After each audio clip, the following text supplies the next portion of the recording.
It's not uncommon for a server to return an error. These errors are frustrating and can cause your website's search engine optimization to suffer greatly. Thankfully, there are steps you can take to fix these issues. This video will go into detail about what causes 500 server errors and how they affect search engine optimization performance. It will also discuss how to troubleshoot them, as well as what solutions work best for fixing them. What is a 500 server error? A 500 server error is when the server returns a response that was not found in the list of valid responses, or if it returned an incomplete message. These are often caused by an improperly configured server, which is usually the result of misconfigured DNSs or a bad IP address. Why are 500 server errors bad for your website's SEO? 500 server errors are bad for SEO in a number of ways. They can cause your website to take longer than usual to load, making it difficult for users to stick around. They also make the website look less trustworthy because they delay or disrupt service both to users and in the eyes of Google. It also prevents Google from crawling and indexing your site pages, which can impact your website's crawl budget.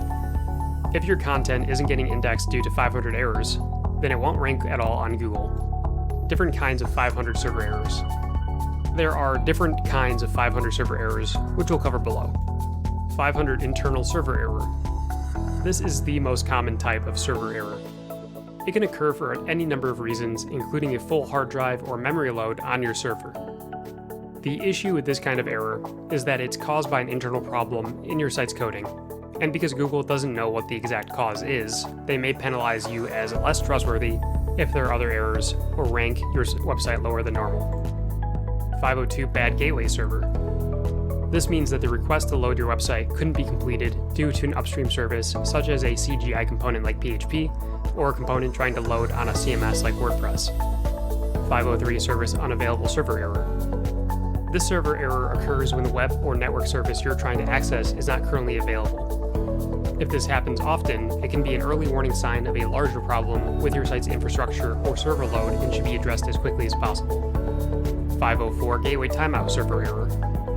This is similar to a 502 server error, but the main difference is that the gateway didn't receive a response from the server quickly enough.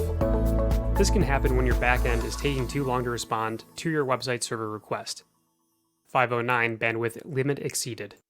If you see a 509 server error, it means there is an issue with your web hosting plan's bandwidth limit.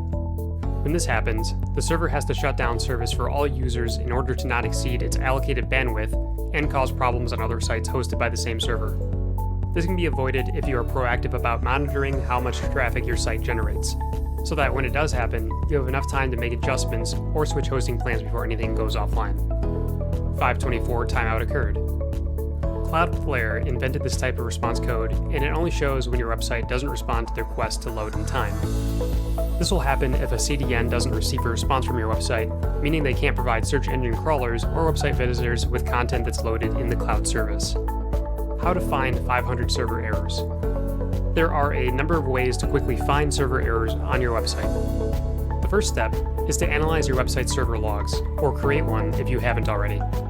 Another option is by logging into Google Search Console and opening the crawl stats report, which will show you the number of affected URLs that are suffering from 500 server errors. Lastly, you can opt into a 24/7 cloud-based monitoring service to monitor for any issues around the clock. If your site flags for a 500 server error, the service will contact you when an issue arises. There are also tools available like Screaming Frog and Sitebulb that can help crawl and check for 500 server errors on your website.